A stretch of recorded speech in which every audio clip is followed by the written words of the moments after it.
Donc, si on prend comme exemple, bon, on n'a pas les science-fiction, si on prend l'exemple de Second Life, à ton avis, dans quelle manière Second Life peut participer à, à cette rupture, comme tu as dit, qui est dans le domaine de science-fiction, cette rupture entre le centre et la périphérie. Donc, Second Life, si c'est un exemple d'éliminer les barrières et de construire,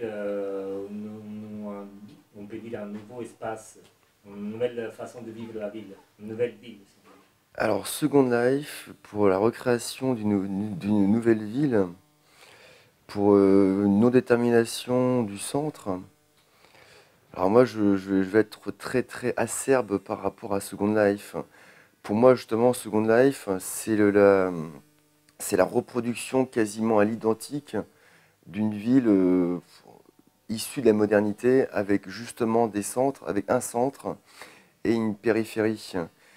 Pour moi, c'est le Second Life, c'est une reproduction issue d'une machine qui s'appelle capitaliste, d'une recréation en fin de compte avec tous ces agencements économiques, ces agencements sociaux, quasiment à l'identique. Pour moi, Second Life, ça me fait gentiment rigoler quand je vois que tout le monde a l'impression que ça y est, on a recréé un univers. Essayer de résumer très rapidement.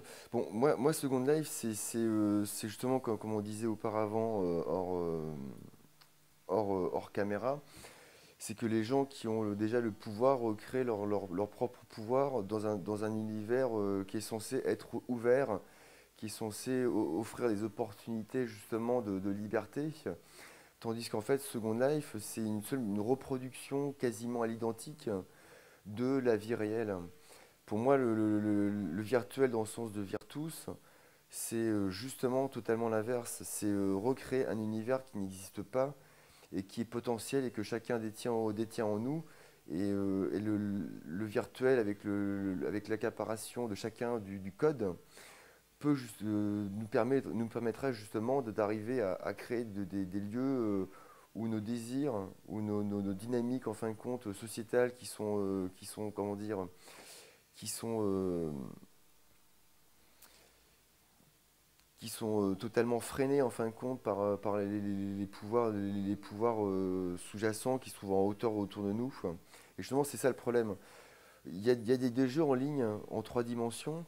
Il faut savoir qu'ils existent depuis quasiment 10 ou 15 ans avec les premiers espaces VRML. Ces espaces-là, en fin de compte, ils étaient là pour créer un espace en 3 dimensions dans la virtualité. Et il faut savoir que c'était la mouvance underground de la cyberculture qui était issue en fin de compte de San Francisco, de Los Angeles.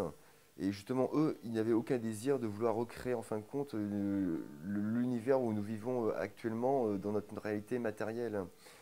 Et il y a des jeux comme Anarchy Online qui ont fait fi de vouloir reproduire le monde à l'identique.